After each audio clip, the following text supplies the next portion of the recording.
As our guests make their way to the auditorium, I would like to introduce myself. My name is Lucy Mbabazi. I will be your master of ceremonies this morning. We welcome once again to the inaugural Smart Africa Women Summit at this Transform Africa. We will shortly be welcoming our guests of honor. We'll then hear remarks from a few of our distinguished guests. We'll then have a panel shortly after those remarks. And the end of the session will be the crowning of the first ever Miss Geek Africa, what I like to call the Geek Olympics. So please be patient, and I'll be calling on you to rise when our guests of honor arrive. Thank you.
We welcome you to the inaugural Smart Women Summit.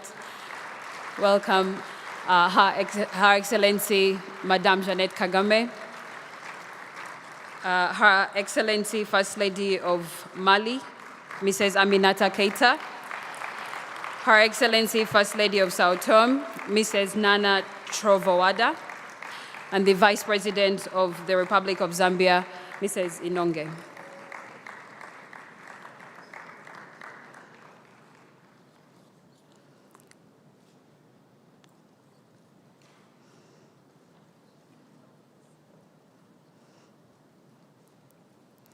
Welcome once again. Please, you may be seated.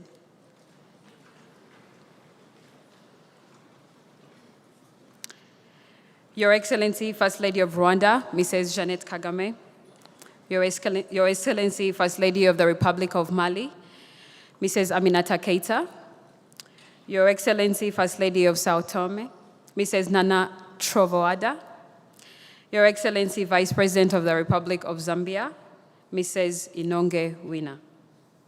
Distinguished guests, ladies and gentlemen, all protocols observed. Welcome to this inaugural Smart Africa Women Summit at the Transform Africa Summit. This is, I think, a great milestone for us to have a platform where we shall be discussing how we can bridge the digital gender divide. As I mentioned previously, we are going to have a few remarks and we will then have a panel discussion, after which we shall crown the first ever Miss Geek Africa.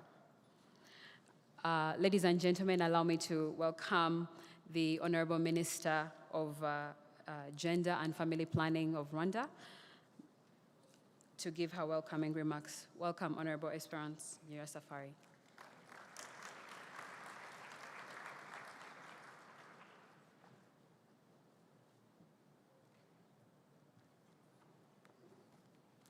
Thank you. Her Excellency, Vice President of Zambia, Her Excellency, First Lady of Rwanda, and our guest of honor, Excellencies, First Ladies here present, Honorable Executive Director of UN Women, Honorable Ministers present here, the Executive Director, Smart Africa Secretariat, distinguished delegates, ladies and gentlemen, all protocol observed. It is with great pleasure that I welcome you to this first ever Africa Smart Women's Summit, which is brand new stream of the overall Transform Africa Summit.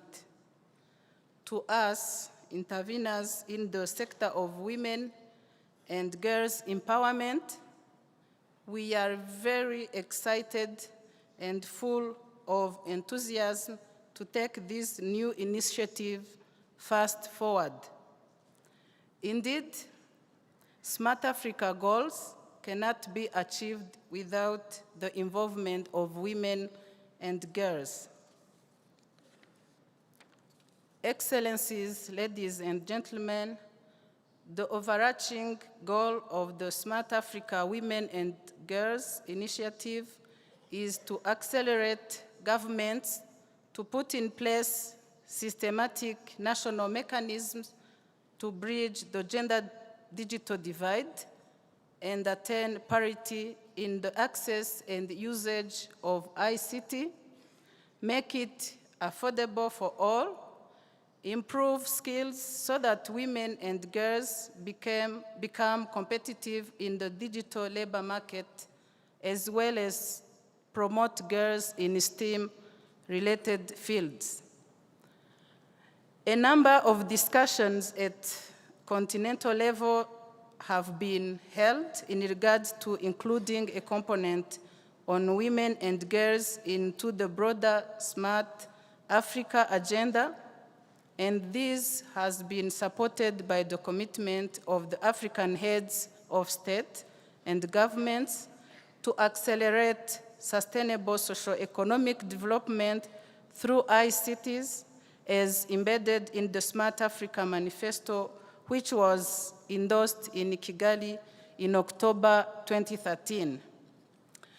Today marks the start of convening the Smart Africa Women's Summit as exciting new session that will bring to the forefront strategic interventions and recommendations to be pursued to empower women and girls in ICT.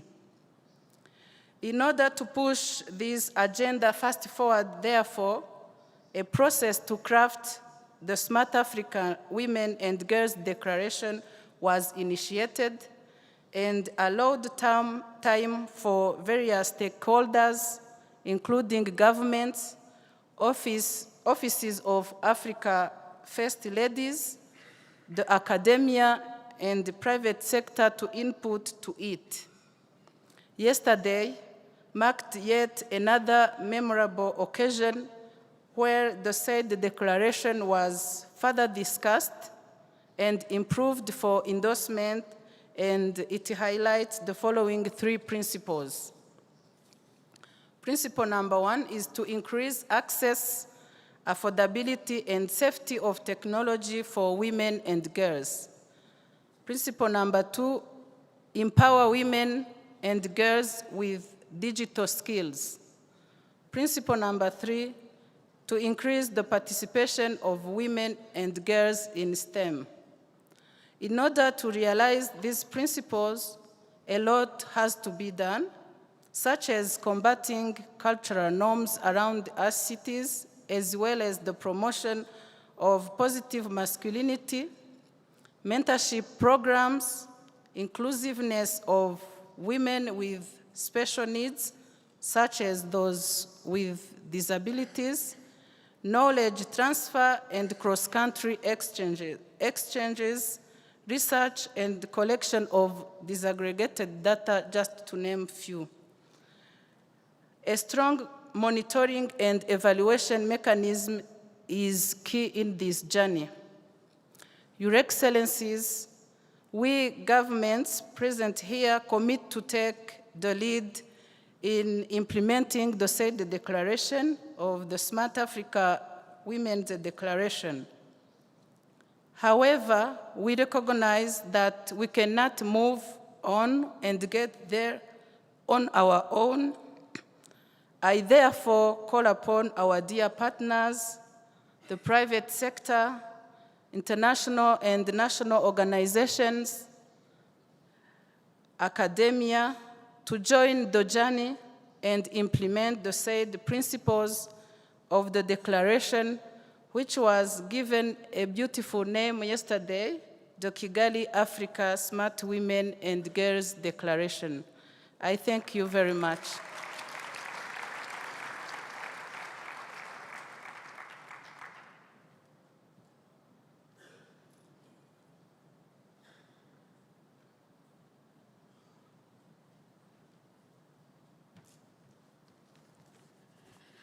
Thank you, Honorable Esperance Nyirasafari, Minister of Gender and Family Promotion, Republic of Rwanda. I would like to congratulate you and all those that are involved in putting together this fantastic initiative that will be hopefully growing the number of women and girls in science, technology, engineering, and math. Now I would like to welcome Karen Butlerson, President, Institute of Electrical and Electronics Engineers, to please come and give her remarks. Thank you.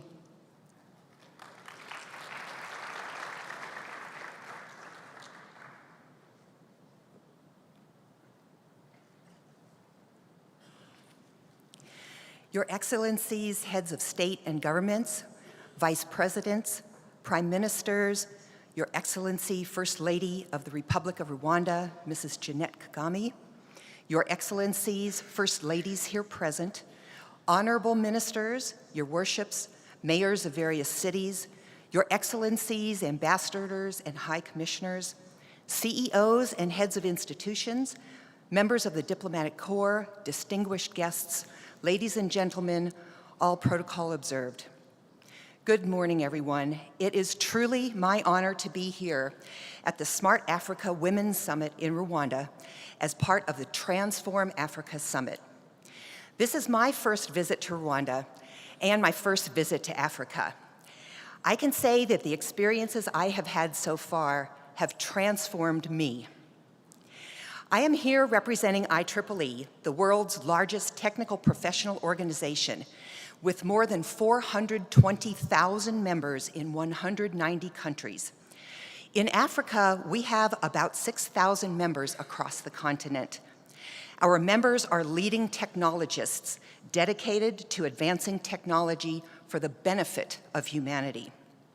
I am also here to have the opportunity to meet all of you exceptional women who are participating in and attending this inaugural event, the Smart Africa Women's Summit. We are all part of a rising and essential community, one that is vitally important to the success of this initiative. Because now, more than ever, when young women and girls around the world are exploring the educational and professional possibilities in front of them, they are increasingly seeing role models in science and engineering that remind them of themselves. All of us here today are part of that dynamic community of role models. Growing up, I did not have any idea what the term engineering meant. To be honest, I had never even heard of it. But I was fascinated by how things work. A car was a marvel to me.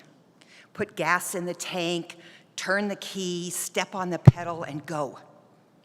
I asked my father, how does a car work? He said, girls don't need to know that. It was a sign of the times. Or perhaps he did not know how a car worked either. The more I learned about engineering, the more it interested me as it combined the elements of math, science, and problem solving to create useful things for the world. I was captivated. This is why engineering is so appealing to me, because we can really do what IEEE's motto states. We can advance technology for the benefit of humanity. Every day, we as engineers and scientists improve the way that people communicate, work, travel, stay healthy, and entertain themselves. We build buildings and bridges. We develop new products. We solve climate change and bioengineering problems. If you love math and science, you can do amazing things for the world, and that is appealing to both women and men. Technological innovation is the principal driver for improvements in the quality of life and economic prosperity, and the engineering profession is central to this innovation. A well-qualified engineering workforce, supported by the infrastructure and resources necessary to meet the needs of the population, will be at the heart of Africa's digital transformation. The need for greater engineering capacity is widely recognized across the African continent. Yet, can we really afford to squander the talents and abilities of half the population simply because they are female? Of course we cannot. That is why there is no such thing as too much support for STEM education and encouraging participation by our young women and girls. There is no such thing as too much time spent on exploring new possibilities to advance technology for the benefit of humanity. And most importantly, there is no such thing as too much support for women in leadership roles in the classroom, the boardroom, and the corridors of governmental power. At IEEE, we believe young professionals, male and female, are the key drivers of tomorrow's innovations and are integral to advancing technology for humanity. IEEE strives to bring together at a local level those technological innovators who have a desire to learn, collaborate, and give back to their community. Our members, half of whom are outside of the United States, are a diverse international community with technology professionals of every race, every creed, and every color. All are welcome. All are respected, regardless of nationality, ethnicity, religion, or gender. And all are contributing in countless ways to moving technology forward across the spectrum of fields of interest. IEEE recognizes the opportunity to assist in cultivating greater engineering capacity in Africa to advance technology and innovation. We are committed to providing educational support and technical development to the engineering profession throughout Africa. Our world, despite myriad advances in technology that the last century has brought with it, still needs to be changed for the better. Too many people do not have access to clean water, or reliable energy, or health care, or the internet. Not everyone has the opportunity to achieve their full potential through access to education. Technology can overcome these challenges. It always has. And at no other point in history have we had more opportunities available to us to improve our world. In fact, I am proud to announce that IEEE has recently signed a Memorandum of Understanding with the New Partnership for Africa's Development, also known as NEPAD. IEEE will be assisting in the delivery of the African Development Agenda of the NEPAD agency for the attainment of the African Union Agenda 2063 and the United Nations Sustainable Development Goals. IEEE will work together with NEPAD agency on initiatives focused on workforce development throughout engineering capacity building and educational activities, technical, scientific, and engineering policy development, and research and development to increase access to technical information. Developing a strong engineering workforce requires a robust educational system that begins with primary school and continues through the transition of recent university graduates into the workforce. We must ensure that the next generation of female scientists and engineers are a priority in that system and have access to the same resources and opportunities as their male counterparts. As engineers and scientists, we have the opportunity every day to engage in efforts to change our world for the better. What truly inspires me is that I believe our best world will be built by our young women and girls, particularly those just discovering their passion for engineering and science at the pre-university level. They are our bridges to tomorrow. And the tomorrow they see is a global one. They do not focus on what divides people, but what unites them. They do not care where you came from. They care about the ideas you are bringing to the collaborative work that you are engaged in. They do not erect borders. They overcome barriers. They do not discriminate. They embrace differences. They care about humanity and how the technology they are working on can benefit our global community. In closing, I wish to inspire all of us to continue to use our abilities to help support one another and strive towards our shared mission by reading one of my favorite quotes from a famous US statesman. Never doubt that you are valuable and powerful and deserving of every chance and opportunity in the world to pursue and achieve your own dreams. Within the global technical community, we are all valuable. Our abilities as individuals, coupled with our strength as collaborators, makes us powerful.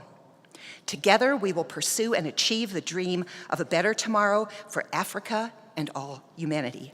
Thank you.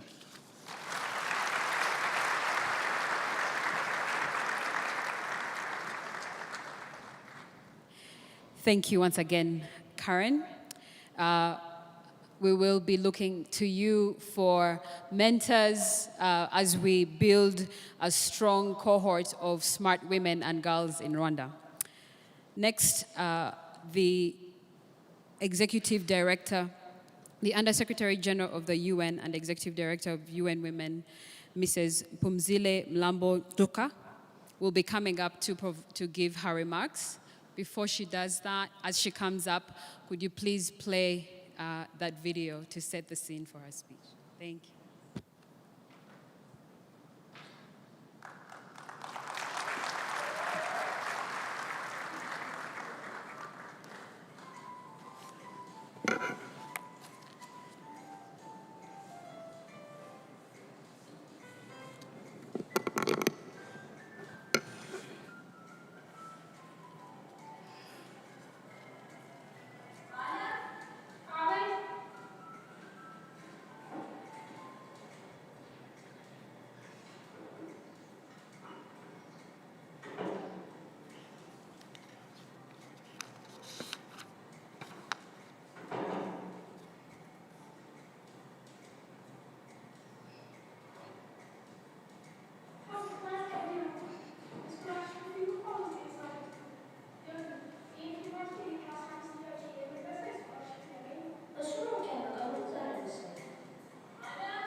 Let's clap for Alam, for her tears.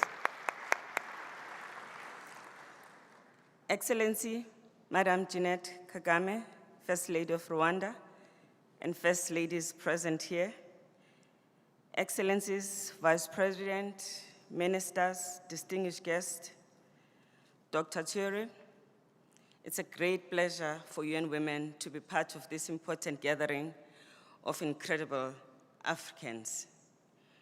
We are here to discuss the growing gender digital gap, which unfortunately has grown in 2013 from 20.7% to 23% in 2016, clearly not going the right direction, which is why we need a forum like this. And you are the people who can help us address this trend.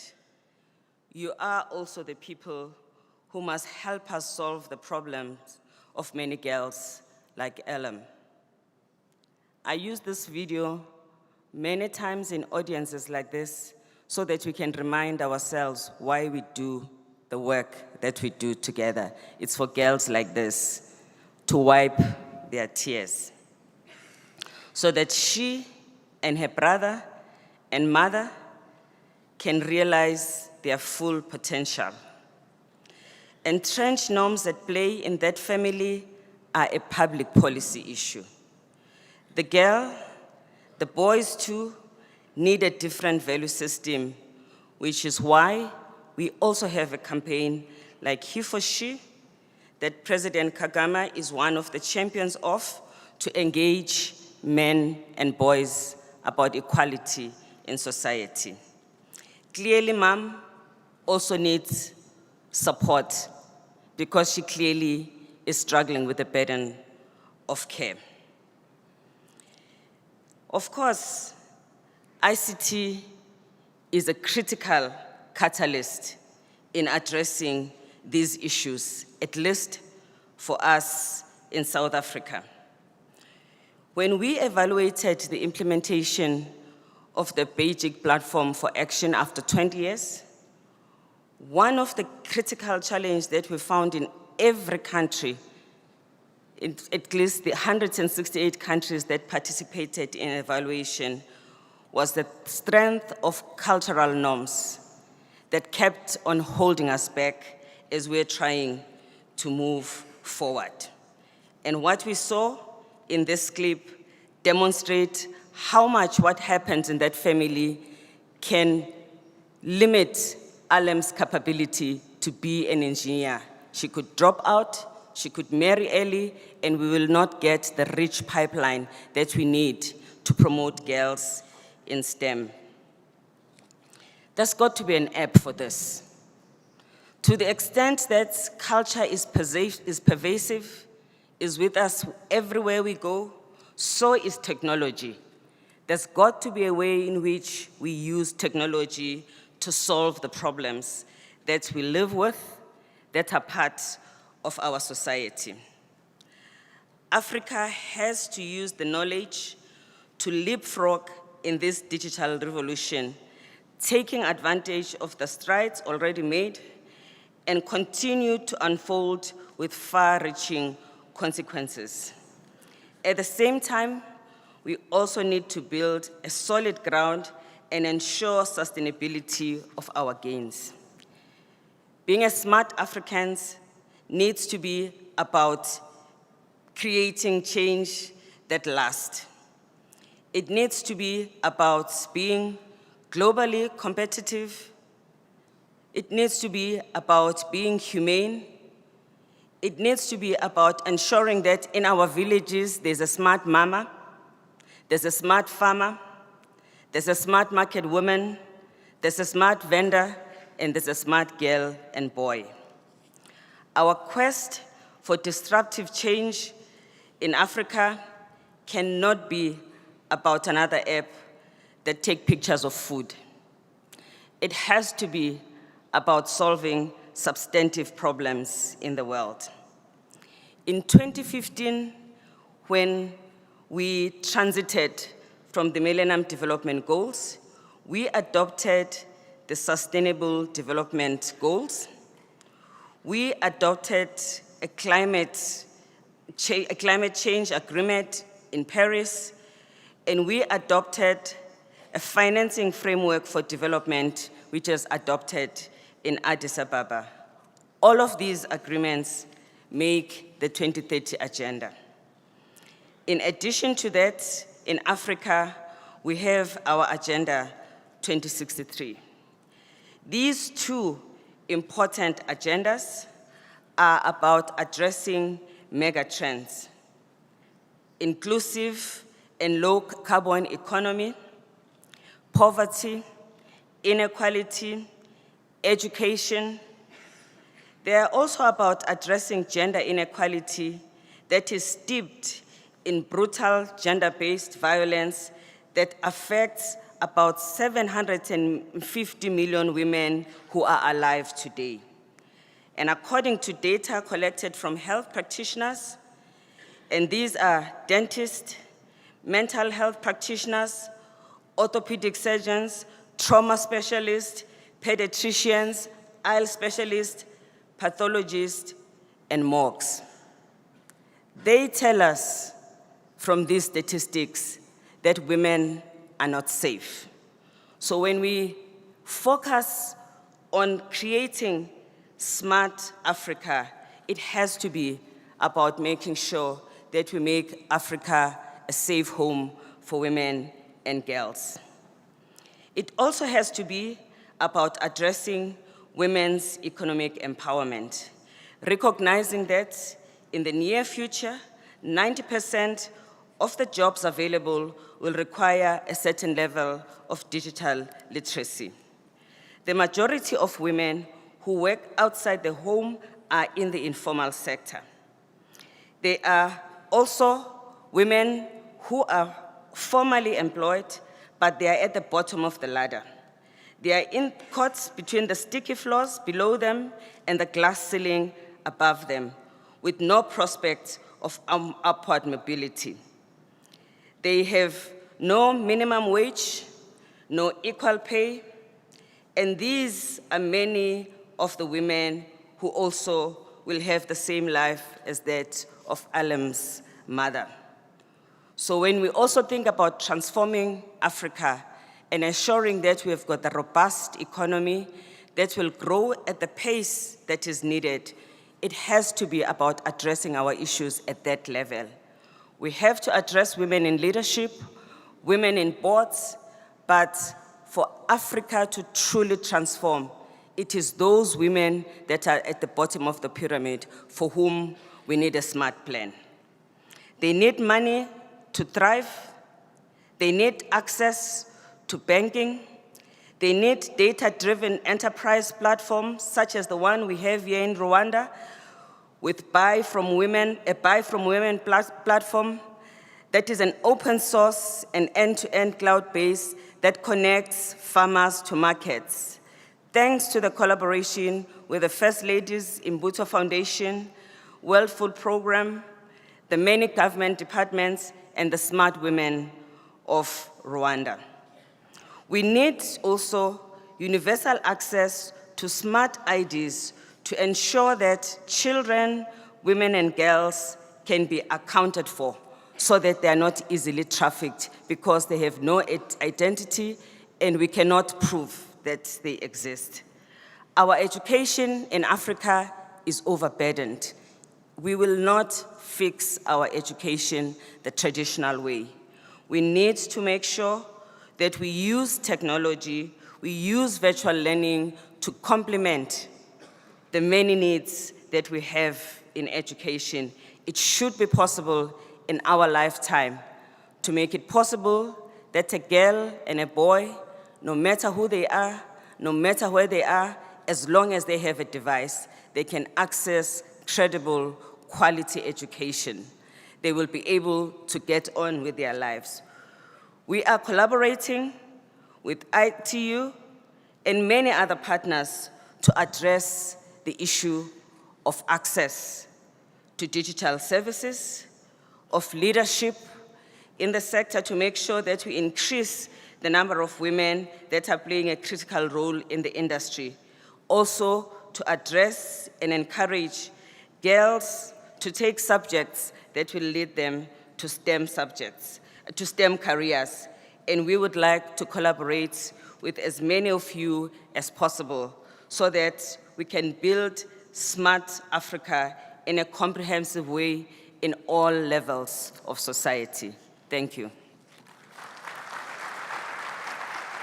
Thank you, Mrs. Lambong Chuka.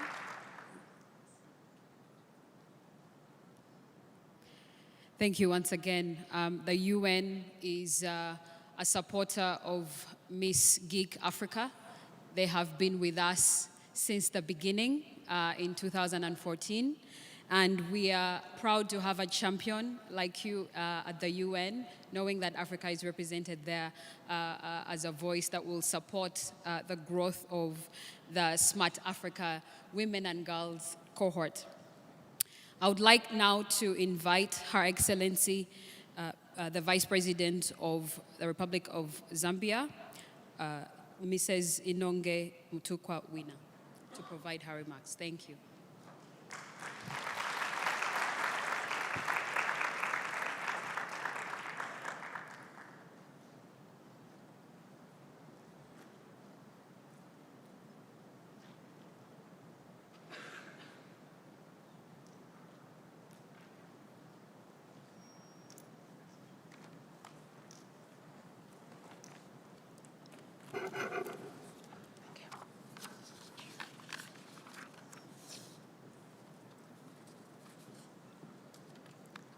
Your Excellency, the First Lady of Rwanda, Excellencies, First Ladies, Executive Director of the UN Women, and the Executive Director of the Smart Africa Alliance, distinguished ladies and gentlemen. Allow me to express gratitude for the warm reception and hospitality extended to me and my entourage since arriving in this beautiful city of Kigali.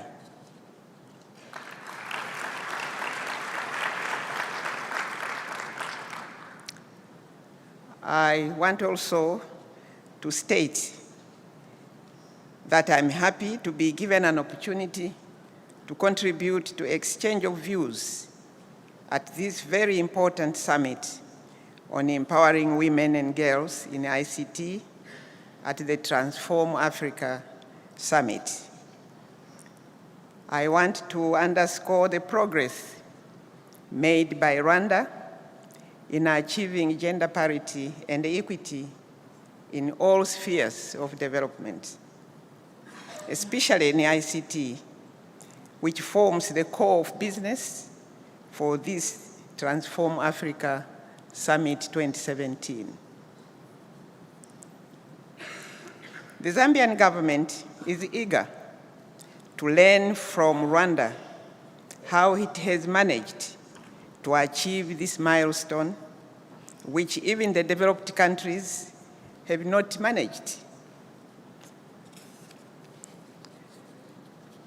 I just want to give you a bit on the Zambia's status of women and girls in science and technology. In the year 2006, the Zambian government put in place a national ICT policy which promotes usage of ICTs among women. Again, in 2014, the national gender policy was revised, focusing on promotion and participation of women and girls in science and technology. Ladies and gentlemen, what I can tell you about what we have observed is that we have found that governments can put in place very good policies. But if these policies are not implemented, and let alone monitoring them, therefore, they are only worth the paper on which they are written on. In Zambia, the Zambia Information and Communication Technology Authority, ZICTA in short, working together with the Central Statistics Office, now undertake regular surveys since 2013 to measure access and use of ICTs and its impact among women and the youth in urban and rural areas. These surveys provide information for police and program interventions.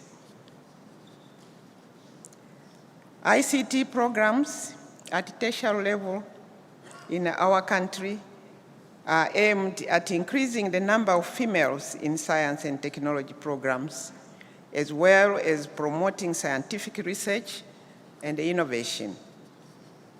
And in order to increase the number of girls venturing into science, technology, engineering, and mathematics fields, Zambia has partnered with the World Bank, targeting 14,000 girls at secondary level in 16 districts, and the empowerment of 75,000 women in districts to ensure that the girls from these vulnerable homes can attend school.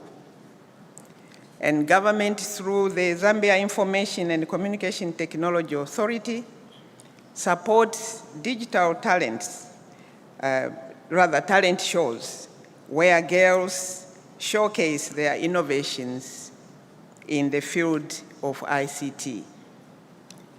ZICTA is also running a program called Girls Be Informed, which involves girls giving talks to their fellow pupils in primary and secondary schools, whereby sensitizing them about the importance of ICTs while encouraging them to consider taking up careers in the field of ICT or start their own businesses. Further, government has made the ICT curriculum implementation in schools compulsory. Now, in all this, we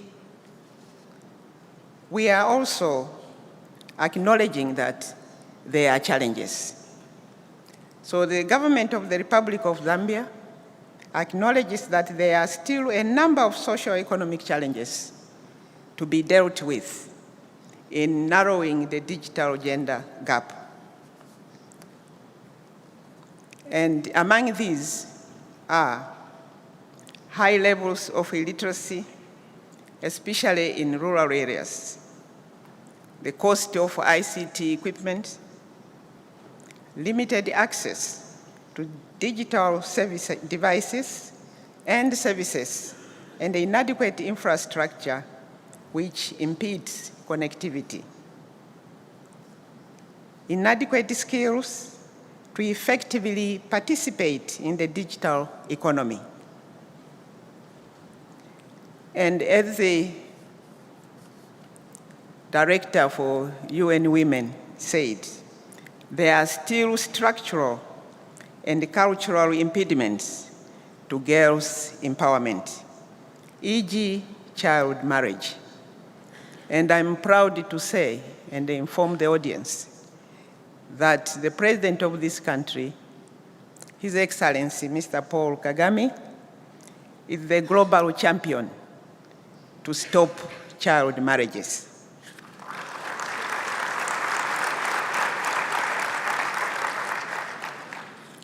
And additionally, my own President of the Republic of Zambia, Mr. Edgar Chagwa Lungu, is also the champion of the He for She campaign to stop early marriages in Africa.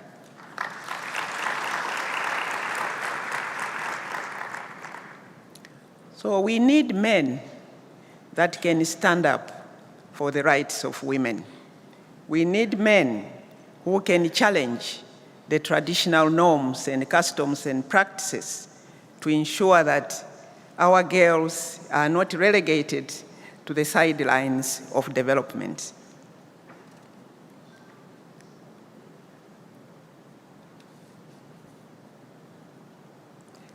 Among the challenges,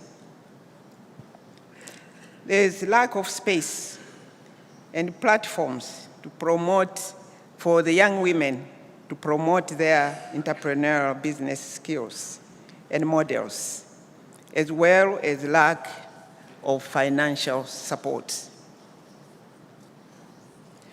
Then what is the way forward to fast-track girls' inclusion in the ICT revolution, in the transformation of Africa?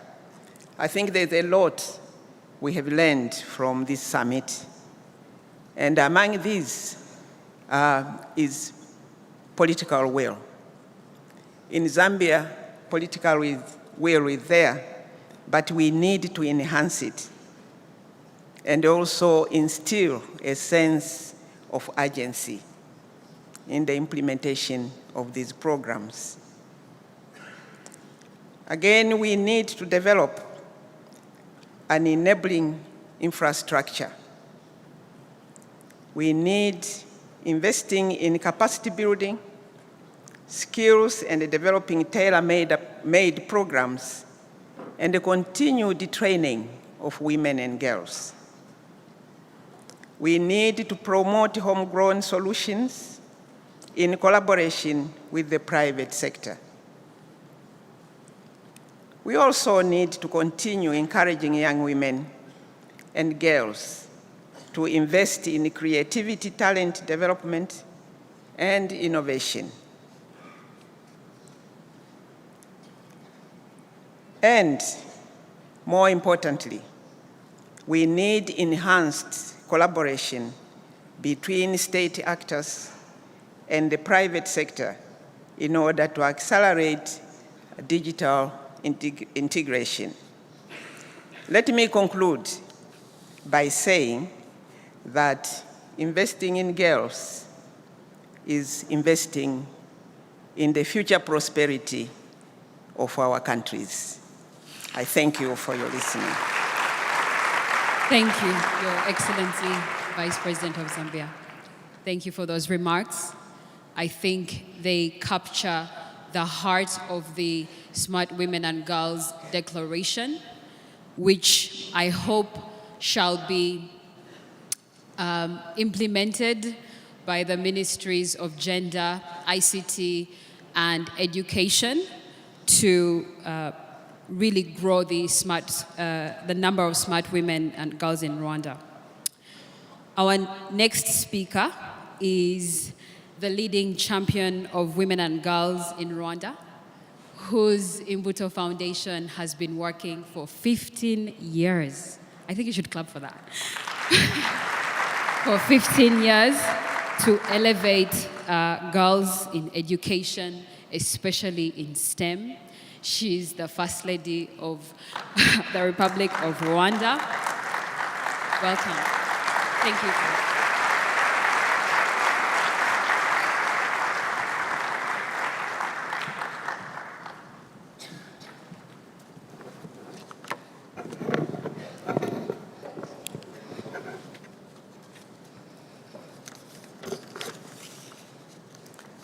Excellency Vice President of Zambia, dear sisters, First Ladies, Honorable Executive Director of UN Women, Honorable Ministers, the Executive Director of Smart Africa Secretariat, President of the IEEE,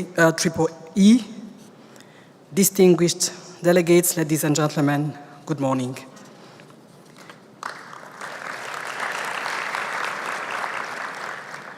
Allow me to start by expressing my appreciation for our gathering on this day for the Smart Africa Women's Summit through this exciting platform given to us by Transform Africa Summit to continuously learn how to further embrace and promote smart technologies in the course of the sustainable development of our continent.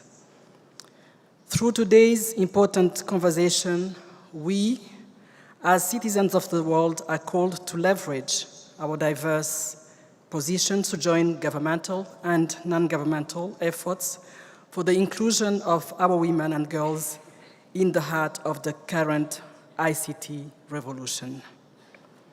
I would also like to take this opportunity to congratulate everyone here who played a role in the finalization of the Smart Africa Women and Girls Declaration, which is now set for implementation and look forward to everyone's full engagement in the journey to bridge the gender divide and ensure women and girls in Africa actively participate in the digital economy. Distinguished guests, we have seen through time how technology offered itself as a unique way to connect the four corners of the world, and in the process forever changed the way we communicate, the way we work, but most importantly, the way we started devising new strategies to improve livelihood of our communities. So much so that in 2015, the 2030 Agenda for Sustainable Development recognized ICT as a key enabler of development and an essential component of transformative solutions to meet today's development challenges. However, modern society, or the digital age as we know it, continues to show a great digital divide, not only between nations of the North and South, but also from a gender standpoint, as women significantly have lower access to these technologies. Honorable delegates, this summit provides us with another opportunity to learn from one another and set the way forward in narrowing the gender digital divide by joining our voices and strengths to push forward for the inclusion of our women and girls in ICT. In Rwanda, our relationship with the ICT is fueled by the necessity to contribute to the world's constant need to innovate and create solutions, and therefore remain relevant in these new economies. And thanks to the visionary leadership of this country and its understanding of the place ICT should occupy in our society, Rwanda continues to further invest capital and human resources into this field.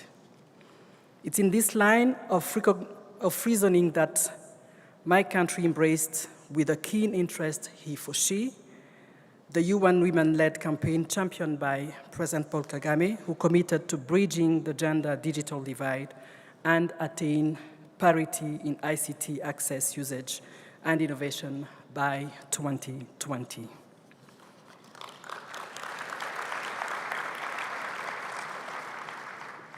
Our drive to use ICT as a central engine in the transformation of Rwanda into a knowledge-based economy has led us to adopting different programs, such as the One Laptop a Child.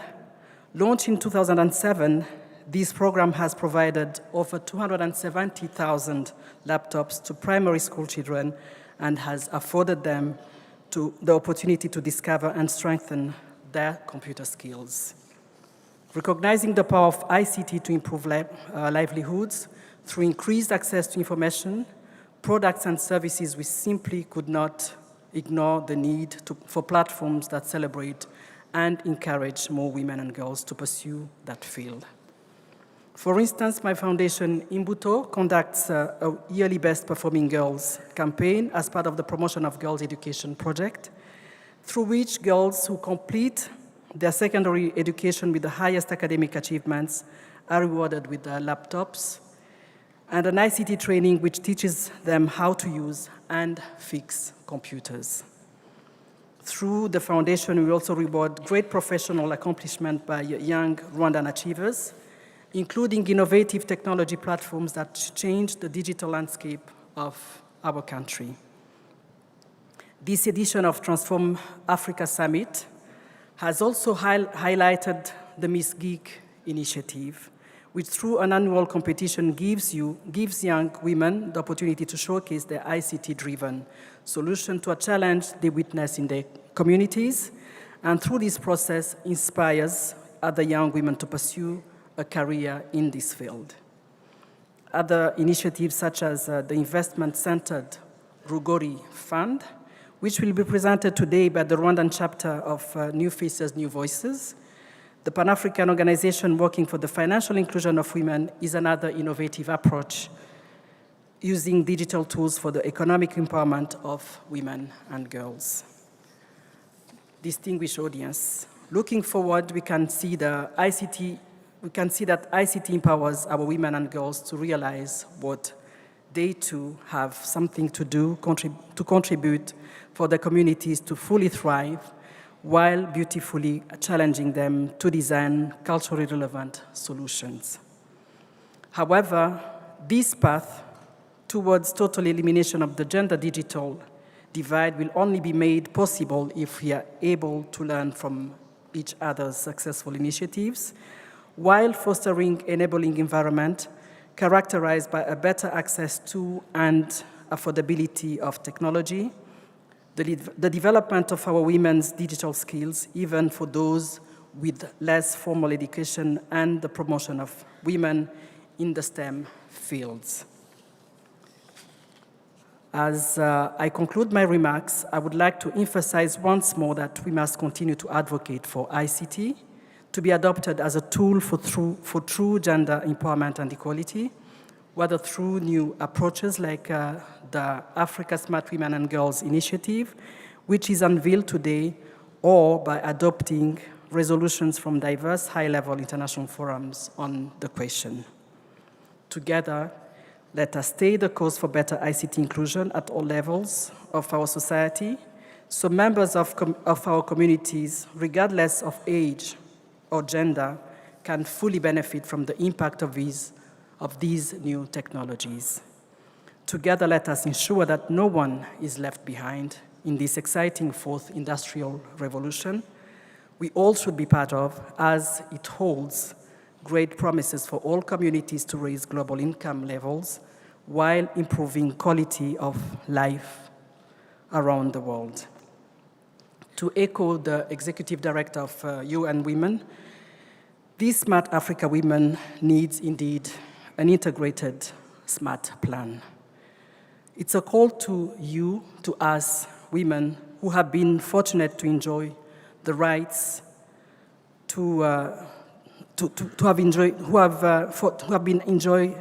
fortunate to enjoy the rights, to remember to reach out to those many women who have not been equally fortunate. I thank you for your kind attention, and again, wish us all to find ways to implement lessons learned through the enlightening conversations of the past few days and carry them with us well beyond this summit.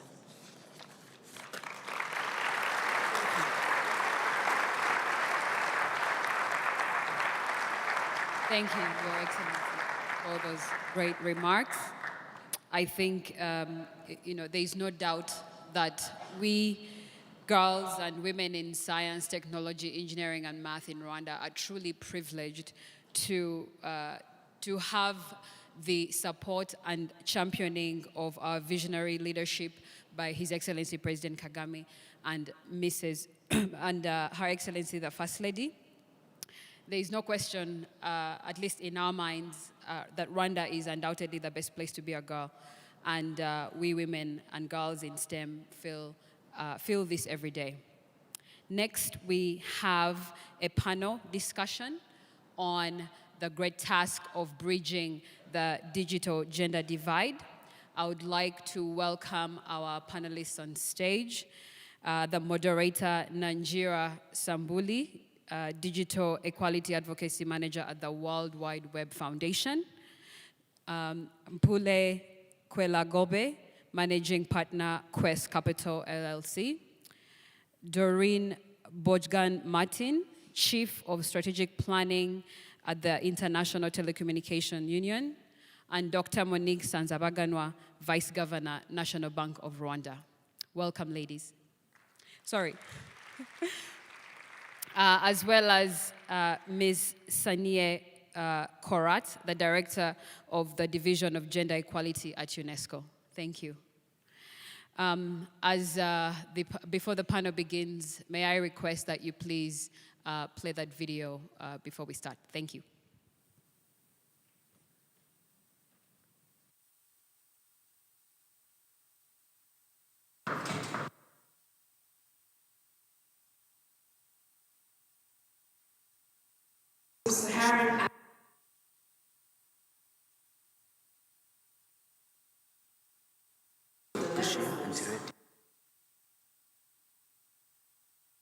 Access to financial services. However, there is a gender gap in financial.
Good morning, ladies and gentlemen, Your Excellencies, all protocol observed. The task before us on this panel is to highlight some initiatives that align with the Smart Women and Girl Declaration, just to show the work is going on, and there's work that many of us can join forces to support and amplify for the women and girls of Africa. So I will start with Dr. Monique to pick up from where the video on New Faces, New Voices was showing us, to just tell us more about how the fund has been journeying through with women to get them to also apply digital skills, and how that has been the experience of that and the progress so far. Thank you, Your Excellencies.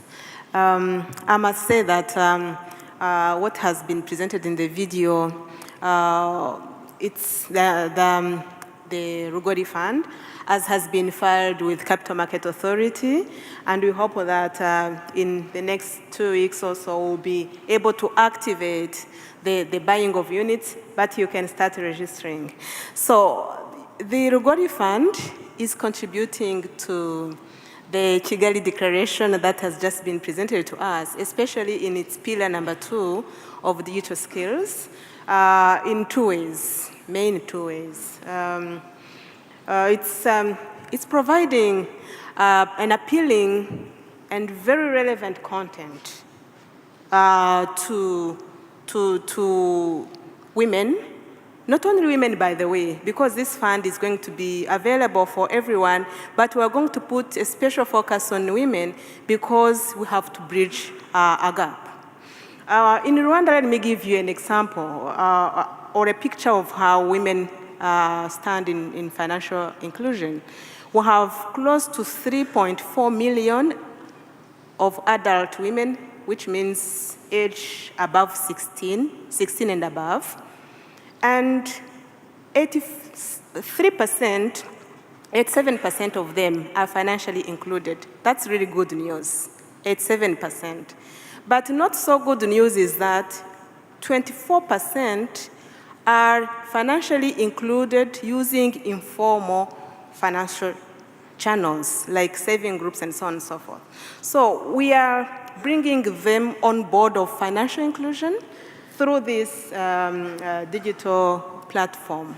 And that's really good news to note. On this platform, which is also interactive, we are going to be providing skills, including digital skills, financial and business skills as well. And we think that among beneficiaries of it, there are going to be startups and also some other existing business of women in ICT. We have so many fintech coming up and other companies. So they're going to be among the companies we are going to focus on in the second leg of this fund, once you have mobilized enough resources to kickstart the equity and debt part of it. And we hope that it's going to be sooner than later. Thank you. Thank you very much. Moving on right on to Mpule, if you will. Please tell us more about some of the work you're also doing in this field to empower women and girls in ICT. Thank you very much. Good morning, Your Excellencies, ladies and gentlemen. Later this year, we will launch the Include Her Innovation Center for Women here in Kigali. It will be based in Kigali Innovation City. Our reasoning for doing this is because we feel that women deserve their own space that focuses on innovation. But what do we mean by innovation when we talk about women? We talk about social innovation, we talk about rural innovation, and obviously we talk about technological innovation. But obviously, as we've also seen from New Faces, New Voices, we also talk about financial innovation. In the absence of all those dynamics meeting in a space that is specific to women, that says that you deserve your own space, your innovation does not have to be some high-tech innovation that belongs in Silicon Valley. For that rural woman that wants to start a business that meets the needs of rural women, she has to be able to feel that what she's doing is in fact innovation. And so we want to be able to base ourselves in an ecosystem that is already about innovation. So imagine you have a physical space. Women can come in with their social innovations, but then you can leverage all the technological innovation of young people that are at Carnegie Mellon University, that are at Ames, and I happen to sit on the board of the African Institute for Mathematical Sciences, and obviously the African Leadership University that will also be based in Kigali Innovation City. Being able to bring them together within the space of women and say, first and foremost, let's address the time poverty of women and girls, because really that's what that video from UN Women was about. And in the absence of really understanding the roles and responsibilities of women and girls and how to address that time poverty so that we're limiting the time that they spend fetching water, fetching firewood, cooking, the responsibilities we saw from Alem of having to take care of her sibling and then being deprived the opportunity of getting further education, unless we create a space for women that really seeks to address all those issues and then unlocking capital for women to finance the scaling of these solutions, then we really will not be able to bridge the digital divide. Thank you very much. We've had a bit from the local perspective or local interventions, but now I want to turn over to Doreen to give us a more of a global perspective. Across the world, women and girls are being left behind, and international bodies like the ITU are also looking into this. So please tell us a bit more about how you're coming at it from the global perspective.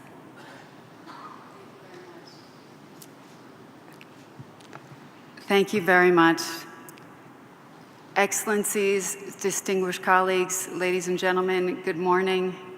I'm thrilled to be here in this beautiful city of Kigali. The ITU is both humbled and honored to be part of this First Ladies Summit here at Smart Africa, and to be surrounded by so many accomplished and powerful women. We commend His Excellency President Paul Kagame and the Executive Director of Smart Africa, Dr. Hamadoun Touré, for placing the digital gender gap front and center in this summit.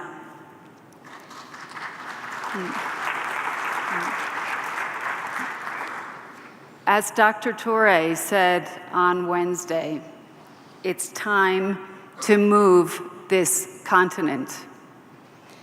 And as His Excellency President Paul Kagame said, it has to start with people. People have to be the starting point. People, and that means men and women. Together with men and women included, we can leapfrog to the fourth industrial revolution, and we can all participate in the digital economy. As we also heard from President Kagame yesterday, we need political will and a sense of urgency. We believe that the declaration that was launched this morning demonstrates that the political will is there. And as the Executive Director of UN Women highlighted, the digital gender gap is growing. So I believe that that shows us that the sense of urgency is also there. So we have the will, and we know it's urgent. 250 million fewer women are online than men, and that represents 20 times the population of Rwanda, and that gap is growing. That gap is biggest here in Africa, and it's time to close that gap. Throughout many of the sessions that we heard this week, we heard it's time to think big. We need to think big, and that means that we need big strategic interventions. But we need to also be local. We need to think local as well. We need to address the challenges with local content, lack of local languages. So think big, but act local. And we believe that we need to look at issues simultaneously around affordability, online safety, literacy, and content. The good news is that there's a lot happening. A lot happening in Rwanda, a lot happening in this room, and a lot happening on the continent of Africa. But the challenge is that a lot of those efforts are not scaling. and they're a bit fragmented. And what we believe is that we need a holistic approach. ITU, together with UN Women, has launched the Global Partnership for Gender Equality in the Digital Age, and we call it Equals, hashtag Be Equals, BE equals, and we make the sign the equal sign. And it's all about trying to achieve the Broadband Commission target of having equality of access by 2020. And that partnership is structured around 3 pillars: access, skills, and leadership. And it's very much in sync with the declaration that was adopted this morning. And we're very pleased through that partnership to be working with organizations such as GSMA, ITC, UNCTAD, and a number of other partners throughout the UN system, in academia, civil society, and others. I'd also like to highlight 2 other specific interventions that the ITU is working on. One that you know very well is Girls in ICT Day. And this is an area where we can promote awareness of the importance of digital literacy, digital skills, and also awareness on the importance and opportunities that careers in the STEM field can provide for young girls. Rwanda has been celebrating Girls in ICT Day for a number of years. I believe 160 countries in total have done celebrations. It's the 4th Thursday on the 4th month, and we encourage all of you to plan for next year your celebration. We also have a number of activities in the area of mentoring. There's lots of great mentors in this room, but I just wanted to highlight some of the work that we do at the ITU. We have something called NOW, the Network of Women for Radio Communications. We have a new initiative called WISE, and I don't know if our director for standards is in the room, Mr. Lee, he's over there. That's the Women in Standardization group. It's a new group where there's mentoring and sharing of experiences amongst women involved in the standardization sector. And the last thing I also wanted to mention was our annual GemTech Awards. And the executive director of UN Women mentioned that the other day. It's something that the ITU and UN Women have been running since 2014. We're thrilled because Rwanda has been with us since the start, and Her Excellency, the First Lady of Rwanda, Janet Kagame, was with us at the very first GemTech Awards in Busan, and that's where we recognize women, individuals, organizations, and governments that are actually using ICTs to empower, enable, and to advance women. And so with that, I will stop there. But I believe that by working together, all of us in this room, governments, academia, private sector, I really do think that we can make a difference and achieve the 3 principles in the Declaration. Thank you. Thank you very much, Doreen.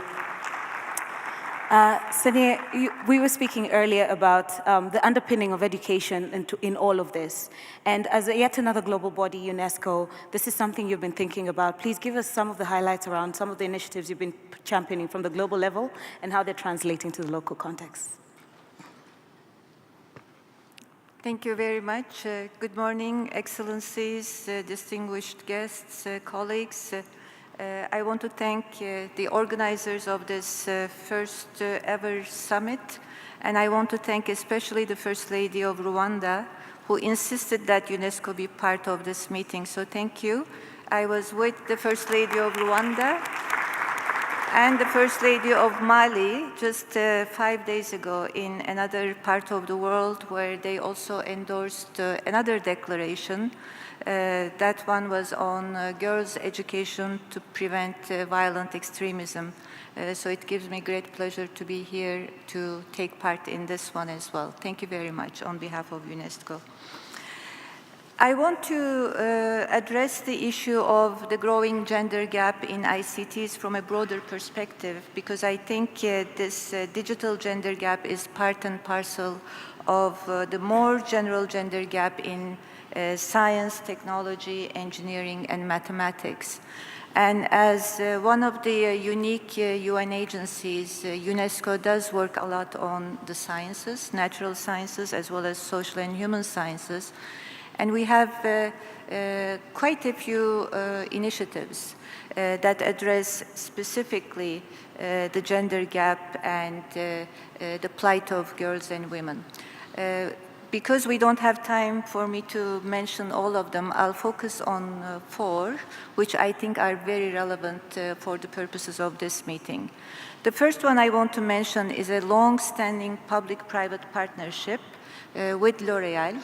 And this program is called the UNESCO L'Oréal Women in Science program. It started out as a small program which aimed to highlight the achievements of 5 women scientists from around the world every year. It has grown into quite a comprehensive program which still has the component of women scientist laureates, 2 of whom have gone on to win a Nobel Prize in their respective fields. So we are very proud of that fact. But we also have international and national scholarships for women scientists, along with the networking and mentoring programs within the initiative. A second program I want to mention is actually one we launched with our sister agency, UN Women, and it was an idea that was launched by the executive director of UN Women and my director general, Ms. Irina Bokova, who was here on the first day. And this one is about reaching adolescent girls and young women through education and empowering them through education, which has a very significant ICT component, thanks to the insistence of Ms. Fumzile, who has a great passion for ICTs in education. A third program I want to mention is one that was launched by Ms. Bokova when she first took over the post of Director General at UNESCO. It's called the Global Partnership for Girls and Women's Education. Within that program, we again have several public-private partnership initiatives, and one stands out. It is the one we started implementing in Senegal to reach illiterate adult women. Because according to UNESCO research, we have a serious problem which is not going away in terms of adult illiteracy. The number of adult illiterates in the world is close to 800 million, which is a big number. And the percentage of women in this big number is 2/3, which has not changed in the last 20 years, even by 1 single digit, which is a very alarming fact. So in this program, in this initiative, we partnered up with a private sector company to reach adult illiterate women in rural areas especially, through the use of ICTs. And allow me to give you one anecdote. I visited one of the project areas and I met a woman by the name of Rokeya. I never forget her name. She was in her 40s and already a grandmother. And when she showed me how she could use her handheld, her mobile phone to send messages to her husband who was working in another part of the country, we both had tears in our eyes because she was explaining to me that with this skill that she recently gained, she was able to help her children and grandchildren with their schoolwork. She was able to send messages to her husband, help other women in the village do the same, and she had become an important personality in the village that the chiefs were consulting about every issue. So I saw the impact of this one device on the life of a woman and how it changed her own image of herself. So it's a very precious program for us. Last but not least, I want to mention a program that we launched last year, again, public-private partnership. In this one, we target not the girls themselves, but the teachers who teach girls and boys in schools.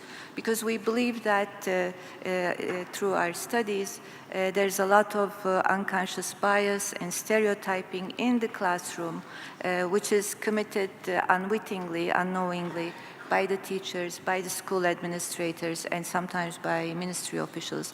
So we are trying to train them how to reach girls, how to teach them STEM subjects, and how to make sure that girls as well as boys benefit from these programs. So I will stop here. Thank you. Thank you very much. As we wrap up, I'll ask each of you to just share with us, now that we've heard about great initiatives, starting from the local level, some at the global level, how do we measure progress to make sure we actually are able to account for all these efforts and how they're actually empowering women and girls through ICT? So if I may start with you, Dr. Monique, and make our way back down the panel. Thank you. New Faces, New Voices Rwanda chapter, we are part of a Pan-African network of New Faces, New Voices chapters. And we are also very active globally through the Alliance for Financial Inclusion. And as chapters, we are coming together, learning from each other, and also committing to push the data issue or strategy of how you monitor what is happening and who is doing what, because really with evidence, then you can drive policies. So I think really and this is a work that is landing on the tables of the central banks, because they are also in charge of financial inclusion. And I'm very delighted that I see around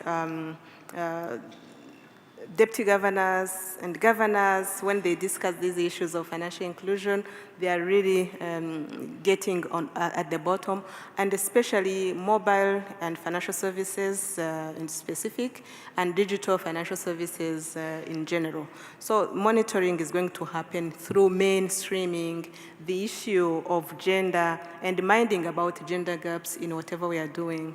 And just a final note, for those who wish to have more details about this initiative of Rugori Fund, I would wish to announce that we'll have a luncheon later on today after the closing.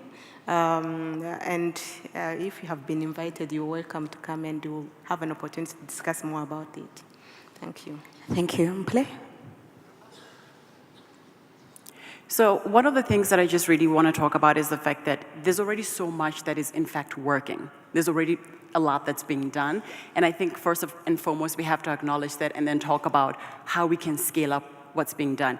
And I think Rwanda is an amazing example when it comes to this. First of all, one of the things that we hear a lot about is just political leadership. I mean, here, this is where, His Excellency President Kagame has been exceptional in being a champion for women and girls through the He for She campaign and then the other work that he does. So I think we need more men to champion girls in ICT, women in STEM. And we need to be able to scale this across the continent. The other thing that we see, especially in Rwanda, is just how holistic the pipeline is for girls in ICT and women in STEM, all the way from the One Laptop Per Child initiative that Her Excellency, the First Lady, talked about, to obviously the work that the Imbuto Foundation is doing in Girls Education Campaign. And then through the best performing girls and celebrating young Rwandan achievers, we've been able to see just very dynamic girls in ICT be able to come up out of Rwanda and be able to found really amazing ICT businesses. And so these are some of the efforts that need to be scaled up. And then when you look at the secondary school system here, where Rwanda has already been able to achieve gender parity when it comes to science and technology, where they have a 50% parity of girls also studying science and technology, you're seeing this through just the excellent Gashora Girls Academy. We had the opportunity to engage with the leadership there and just really hear about the curriculum, which obviously follows the curriculum already in Rwanda. But I think these are the kinds of things that we need to look at, is how are countries implementing curricula that actually emphasizes science and technology, STEM, ICT. I think that's already being done here. And then I've had the pleasure, obviously, to be able to be a judge for Ms. Geek Africa and listen to the most amazing ideas and innovation coming from young girls, some of them as young as 16 years old, who are talking about innovation, whether it's in digital banking, it's in e-money, it's in digital health, the Internet of Things, machine learning. They're talking about algorithms and GPS and geoengineering systems. I mean, just the fact that we have young women in Africa that already have these very bold ideas, we need to be able to unlock angel funding, seed capital to promote young women so that they can develop these types of tools. And then, like I said, finally, with New Faces, New Voices, unlocking capital. So there's already that's been done. I think what we need to be able to do is just collectively look at what's being done, be able to collect the data, because one of the things that's still really lacking is gender disaggregated data. We need to focus a lot of just big data and analytics towards measuring how we can continue to improve that pipeline of girls in ICT and women in STEM. And I think for us at the Include Her Innovation Center for Women, this is really the space that we feel that we're going to be able to fill to continue to really improve the efforts on women in technology. Thank you, Pule. Doreen? Thank you. Of course, we believe that you have to have targets, right? And you have to be able to measure. If you really want to make change, you have to have a baseline, you have to be able to measure it, right? And that's the only way that we will be able to move the needle. I think it's great, as Minister Jean Philbert was telling us the other day, you have 30% women participating in Smart Africa this year. That's great, up from 27%. Hopefully in 2 years' time, that can be at 50% or more. But measuring is really important, and when it comes to the ICT sector, I think that we all need to do more to have better data. And we need better gender disaggregated data to really understand the gaps in the ICT sector. And that's something I think that we all have a role to play in. We also think it's important that we make commitments, that governments make commitments to include gender dimensions in their broadband policies. At the ITU, we track the countries that are highlighting broadband, gender in their broadband policies, and we've also, and we're discussing this with UN Women, looking at universal service funds and highlighting which countries are targeting funds for closing the digital gender gap. We also have something that we're doing, which is called the Gender Digital Inclusion Map, where we have mapped out already some 700 initiatives around the world. Initiatives that are targeting access, skills, and leadership. And we hope to have initiatives everywhere. We invite organizations to contribute to that mapping. And through that, we hope to be able to monitor and show progress there. I would also say that within the UN, we have something called the Partnership for Measuring ICT for D, and we're working through that partnership with UN Women, also with UNESCO, really trying to ensure that we are achieving SDG 5 and, of course, SDG 9 on universal and affordable access. Thank you. Thank you very much. Last but not least, Sania. Thank you. I want to go back and remind ourselves the clip that we watched before we heard from the Executive Director of UN Women. According to UNESCO research, there are two main factors for the gap, not only in science, technology, engineering, and mathematics and ICTs, but also in other spheres of life. The first one is really inequalities at home. As we saw in the clip, the girl child is called upon to do domestic chores and spend her time helping the mother, and the boy child has more time to himself and to do other things. So unless we address inequalities at home, we will not be able to address inequalities outside the home in a effective and meaningful way. So we really have to think about a rebalancing of responsibilities in the domestic sphere.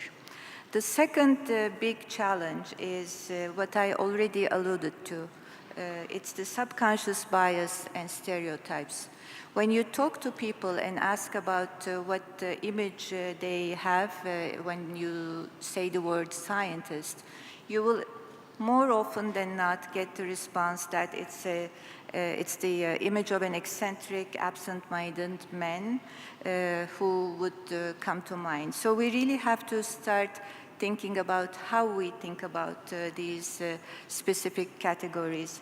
I will give you another anecdote. In 2013, there was an obituary in the New York Times about a woman by the name of Yvonne Brill. Some of you may already know this name.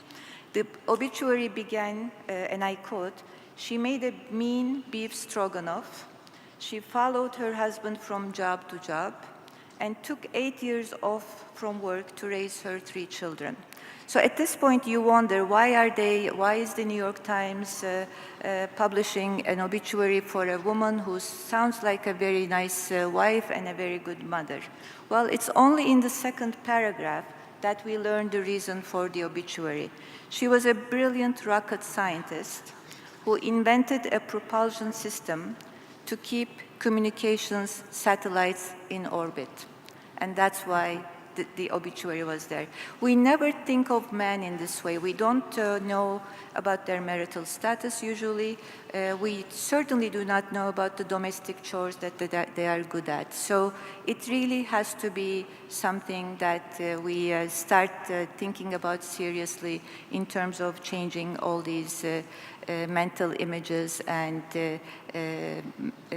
pictures that we have in our heads. So UNESCO is doing a lot of work in that area. We are trying to fight against stereotyping and unconscious bias through education, but also through our programs in the area of communication and information, because we also believe that media has a big role to play to change stereotypes, and also through our work in the area of culture.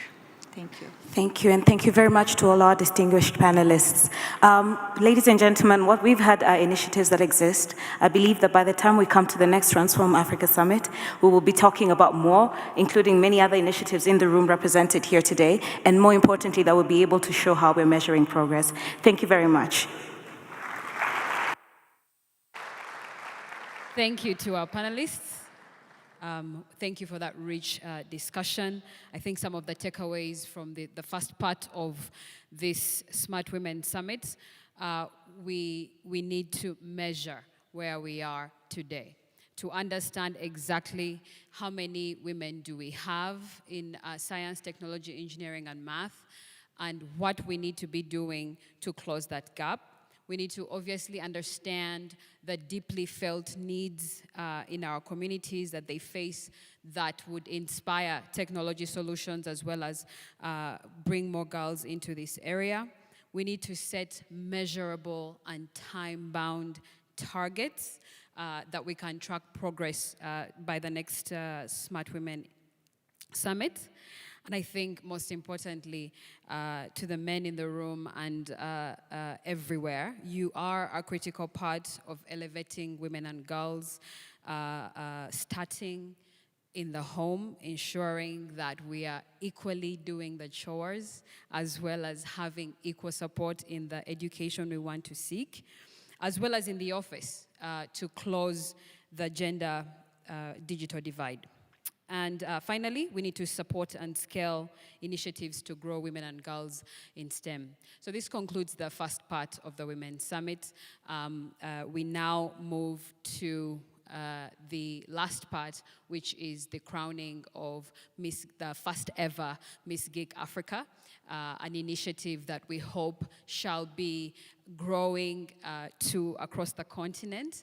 I hope that we will have Miss Geek competitions in every single country, and then they can all come.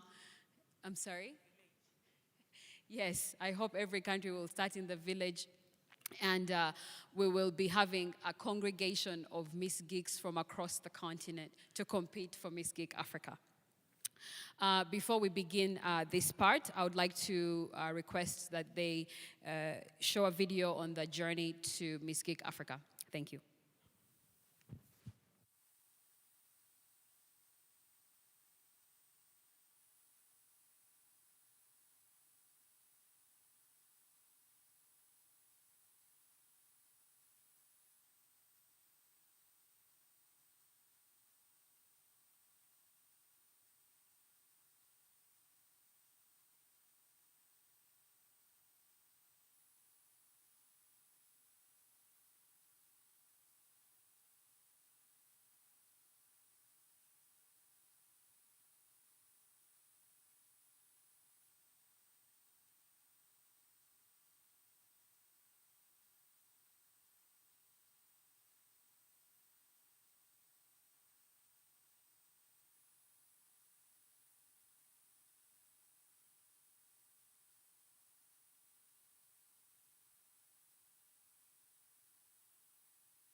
Companies don't have enough information about the driver and the data in real time as to how the accident occurred and when the accident occurred. My solution is to come up with a way which we can collect the data using either sensors or smartphones and analyze through a system which produces an output of the score of the driver according to their behavior on the road. With this solution, transport managers can be able to monitor the drivers they hire and the vehicles they buy, and they can be able to know what kind of behavior they have on the road and improve the safety. My name is Daniela Obase. I study at Riviera High School and I am 17 years old. If ever you have been in a situation where you have your prescription from a doctor, but the pharmacies that you go to do not hold the medications they require, well, MedApp is here and it's designed to counteract this problem by acting as a platform for patients to acquire the medication in a much easier and faster way, saving them both money and time. Hi, my name is Crystal Omani. I'm 16 years old, so I'm the baby of the bunch. I'm in the 11th grade at Greenhouse Academy and I'm representing Rwanda. Imagine you're walking home one night alone from a long day of school, university, or work, which feels an easy feeling in the pit of your stomach that you're being followed. Obviously, it wouldn't be ideal for you to pull out your cell phone and call emergency services. That's where Her Safety comes in. Her Safety is an application there to protect you when you can't protect yourself. Basically, after you long press the virtual button, so for example, a lower volume key, your location would be sent to emergency contacts like your parents, your siblings, and emergency services like the police and ambulances. And most importantly, your presumed attacker remains unaware of the whole thing. Her Safety's motto is #HerLifeMatters, because it does. Hello, my name is Renelphine Buchonkiza, Rwanda, aged 18 years old. WhatsApp is live, and there is at least a case of water theft globally each second. From that, I came up with a system which will detect theft as immediate as it happens. Hello, I'm Leah Kimama, currently a student in College of Science and Technology. I'm in computer software engineering. I'm 23 years old. 2 months ago, I was traveling from Kigali up to Zibio. It's the last stop of Kimirongo. It took 2 hours and 6 minutes to reach there. Never miss a bus. This is a solution. BSS is a web and mobile-based application that harnesses technology to improve means of public transportation in Kigali City. Our committee will download an application called BSS. Track in that route, your bus will be 8 number. After tracking the bus, you will know if you space in it. You will know how many minutes it remains to reach out to your bus stop. This is a solution. BSS. Let's make Kigali smart city. I look forward to rewinding the top 3, and I look forward to seeing them pursue these ideas further, and them going out and being ambassadors of this great career, as well as joining us in continuing to inspire more girls into science, technology,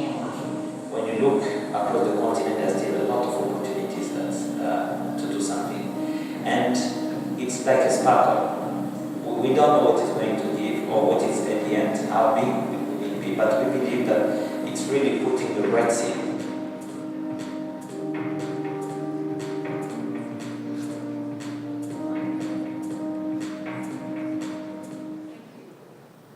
Thank you once again.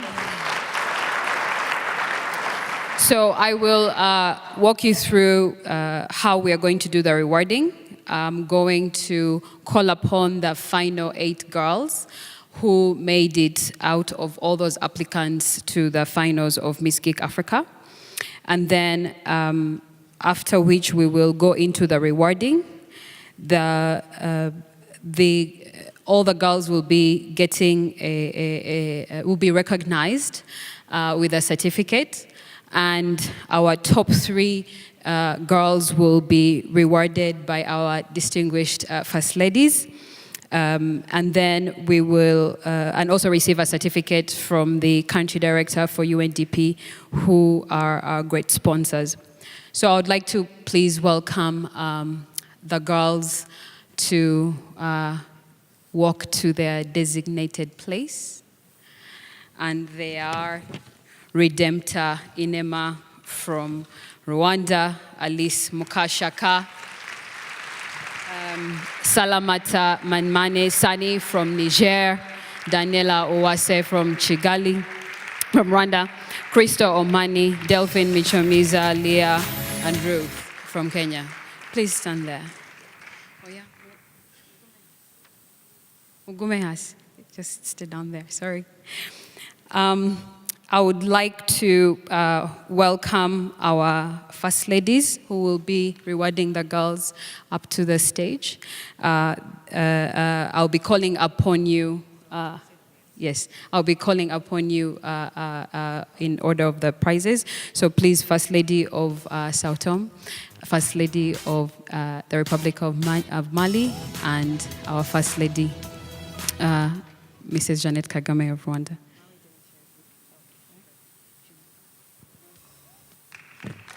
Welcome. Thank you so much.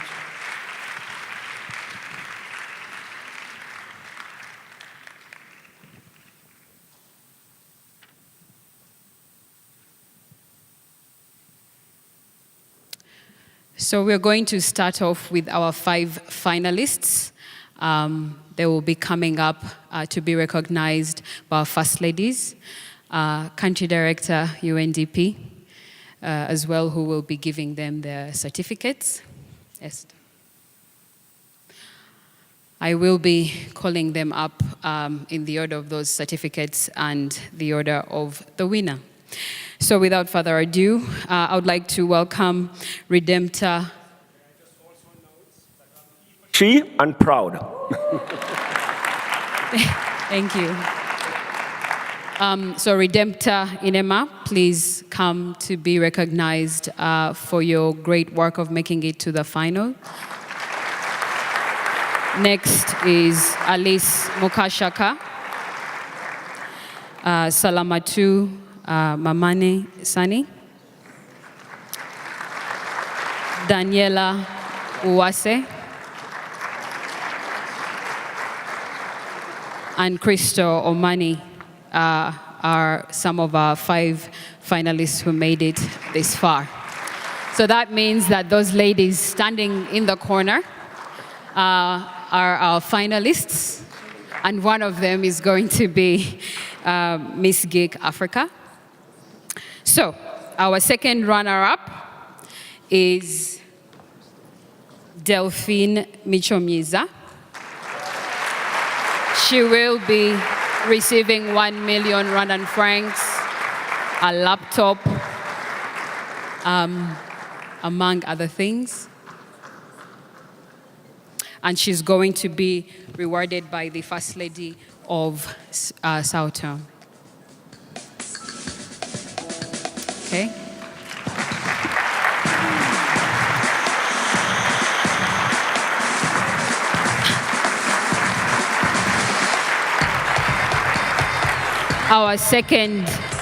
Our first runner-up, and the Miss Geek Rwanda 2017, Leah Akiman. Okay. she wins 2 million Rwandan francs. And thanks to Rura, she will be traveling to Busan at the International Telecommunications ITU World Congress. Congratulations, Leah. And that means the first ever Miss Geek Africa is Ruth Waiganjo from Kenya.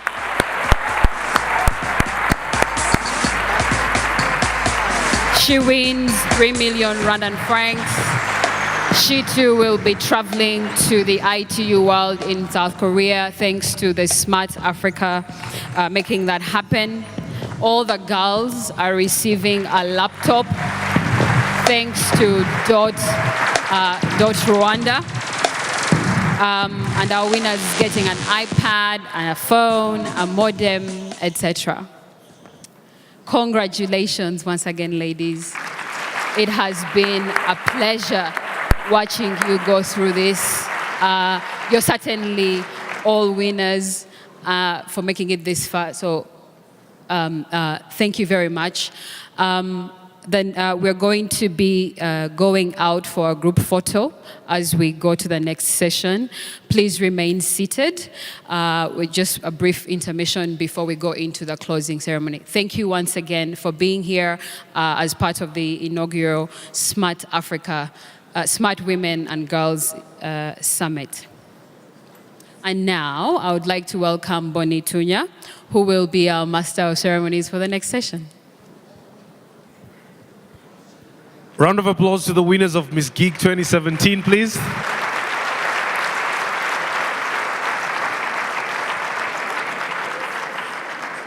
So we're going to go very quickly to the photo session right outside. We're not taking a break. We just have probably a health break of about 5 minutes. Then the closing ceremony will begin. So take a quick break. We'll be back here in just under 5. Thank you.